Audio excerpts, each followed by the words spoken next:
Alrighty, guys. Hey, welcome, welcome, welcome. I am Captain Dustin with FishNCrazy Charters. We offer a little bit of everything. We're kind of your one-stop shop for anything fishing related. Um, I've been getting a lot of people on a lot of my offshore trips that always ask me, "Hey, Cap, how do I rig for this, or how do I do this?" And so we decided just to start doing a video on how to do some of that stuff. Helps you guys out, helps me out, get you guys a little bit more educated on some things you guys may not know. Um, so today, due to gag grouper season coming to an open in September on the 1st, we decided that how to, one of the best proper ways to rig for gag grouper when you're using live or dead bait. There is a ton of different ways you can rig for grouper, but this is the one method that we absolutely like to do the most. Um, it's called the fish finder rig. Simple, very easy. All you need: lead sinker, good size hook, your leader, and then if you guys that run braid on your conventional reels, or you can do this on a spinning reel too, I'd recommend some Top Shot. This is 100-pound Top Shot.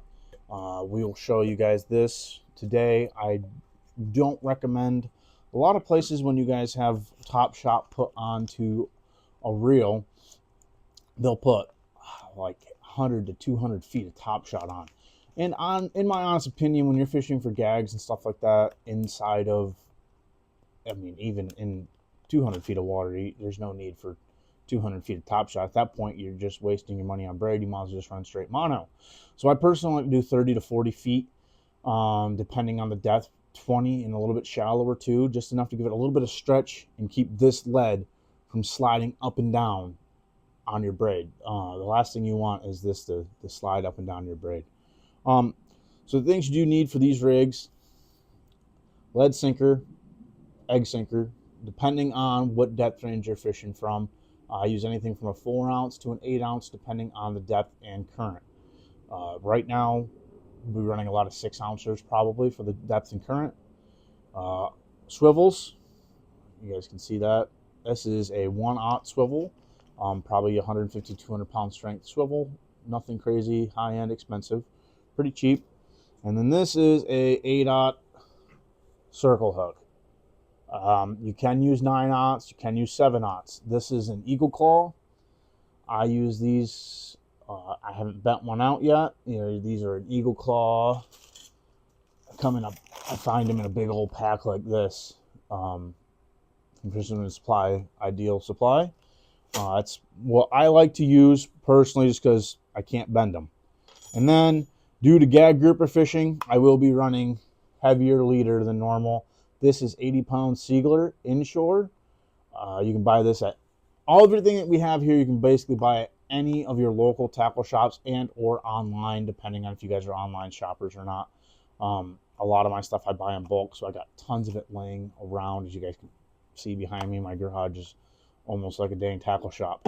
So today we're going to go over the fish finder rig, which is probably the most fished rig, I would dare say, on the Gulf Coast. We use this rig for a lot more than just gag grouper fishing. We use it for red grouper, American red snapper, any type of bottom fishing structure. It works fantastic. I know some guys on the East Coast that fish the big jetties and stuff like that, and bridges that they catch snook and stuff, and they use the same rig because you can get a heavy weight and you get a good chunk of leader. So let's just dive right into it, guys. So I'm going to cut me off a good chunk of this. This is just some 100-pound monofilament Top Shot, a little bit easier for you guys to see. I'm going to cut this, let's just say 3 feet. This is going to be our leader for this video. Normally it'd be 80-pound. You can use 100 too if you're getting broke off a lot. I very rarely upgrade to 100. So what I do is, this is my leader, about 3 feet. Okay, and all I'm going to do here is I'm going to take my 8/0 circle hook. I'm going to attach it onto one end of my leader, and I'm going to tie what we like to call a uni knot. So let me get a little closer to the camera here so you guys can see this a little bit here. Sorry about this. Mono's little memory. So all I'm doing is folding. So I got another loop. take the top end, fold it down right close tight like that, right? And then we just wrap it right over the top. And you're going to do this about 5-6 times, depending on how heavy the mono is. Sometimes I'll do it just 4 times or so. And then what you're going to have is something like this. Wet it down. Pull it tight. Get her nice and snug. Once you get it nice and snug down there, it should be kind of what the end product. That one's a little messed up, so what we're going to do is take a pair of pliers and really snug it down. I didn't snug it very well, so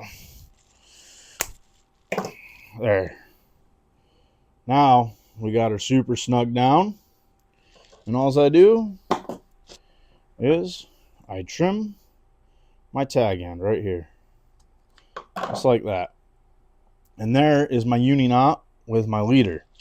Then what I'm going to do is I like to tie a bunch of these up.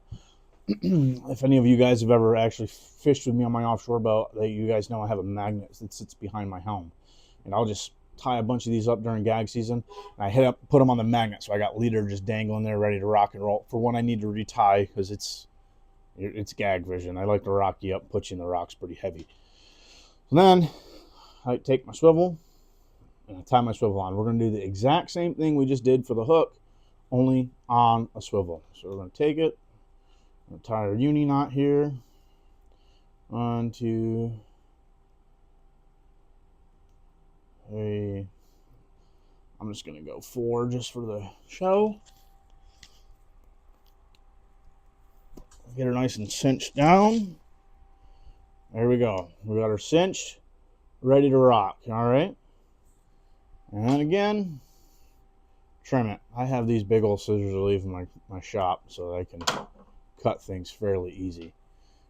So now you got this. This is your leader rigged up, ready to go. So basically the only thing you got left to do now is take your main line, which is the line coming off your rod, right there. Make sure, this is the most important part, make sure you slide your sinker on there, which, like I said, anywhere from a 4 to a 8 ounce, just depending on the depth range. If I'm fishing inside of 100 feet, I won't go heavier than a 6 ounce most of the time, unless it's a crazy full moon current or something. Then I'll upgrade, but that's it right there is what I'll end up doing. So we'll get that set up. Then again, all you do is do your uni knot right here, and it doesn't have to be a uni knot. Whatever knot you guys have been using for a long time that you guys personally like is knot I recommend. I have just been tying the uni knot for so many years. I can do it blindfolded or without looking, and it's just super simple. Especially as a guide, the quicker I can get a knot tied and get you back in the water fishing, the better. But this has been the most proven knot. I bet you it's probably one of the strongest knots out there. Make sure you wet it. Whoop! Dropping the spool of line here. Center down. Dang, spool of line keeps falling on me. Sorry about that, guys. All right, we got her cinched down to our swivel. We're going to do a little trimmage. Nice and trimmed. And then your end product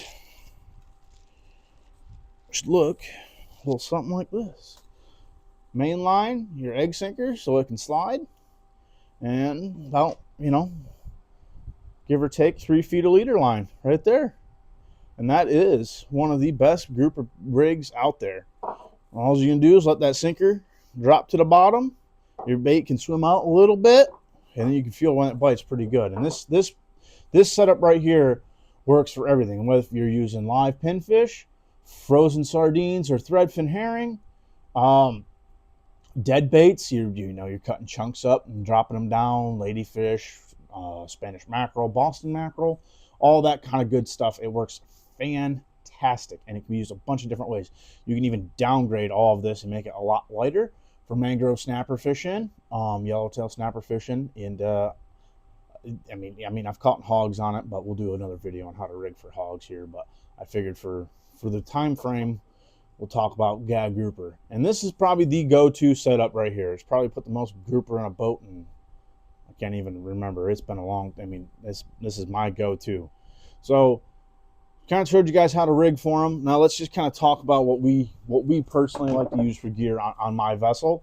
I've used everything though. So don't feel bad if you don't have anything like this. You're on an old 4/0 Senator or something. This is a 7-foot rod, and this is a 2-speed Penn Fathom 30. It's a little bit lighter. You could upgrade to the 40s, especially for gags, but I like this setup due to the lightness of it. Super light, easy to use, 2-speed. When you're first cranking that grouper, put it in low range and crank. And as you guys can see, here's my egg sinker. My swivel's down here, and I got my leader rung up because I don't want this sinker.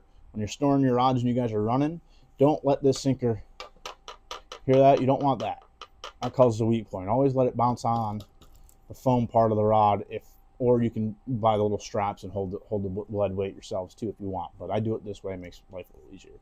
This is a 7-foot 30 by 50 heavy fast action brute force rod. Not affiliated with these guys. I just like the rods. They have withstanded everything we've put them through. We've floated Goliaths and tons of gag grouper.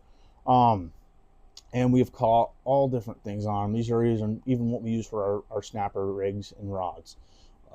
So these have been fantastic. But you can always stick with the tried and true ugly stick with a 4/0 Senator on it and 60-pound main line, and be good to go and pull probably just as many gag grouper as we do with this stuff. This is a very good go-to setup, though, for a little bit of everything we use them for snapper fishing also when it's red snapper season. So that is how we like to personally rig up for gags. There is other ways you can do knocker rig fishing, which works really well using a knocker rig, which is just, I'll tie one up real quick for you guys so you guys can see what I'm talking about. Pretty simple, actually. Let me just untangle this stuff here real fast. Just go like this. So basically, you got your leader and your hook. Instead of having a swivel in between your sinker and your leader, you're just going to let your sinker slide right down to your hook, just like that. And this is what we call a knocker rig. And that is another fantastic way to fish. You can adjust this size hook and weight depending on what you do. We do a lot of this for everything. We'll drop down weight too for this and go a lot smaller, like drop down to a 3 or a 4/0 circle hook with like a 1 ounce or something like this, and we'll do catch a lot of mangroves on chunk bait fishing, like cut up thread fins or sardines, or small live white baits or shrimp even. Good way to fish for hogs and all that kind of good stuff. But we'll talk more about that in the later on videos. If you guys like these videos, please drop down, give me a like, subscribe if you haven't, hit that notification, and if you guys would like to book a charter with me, I'll leave all my information down below. And I also do consulting trips. If you guys want me to come on your guys' boat, and I can teach you guys exactly what I do and how I do it, and how to pay attention to your bottom readers and all that kind of good stuff. Like I said, if you guys like it, give me a shout, and you guys have a good one.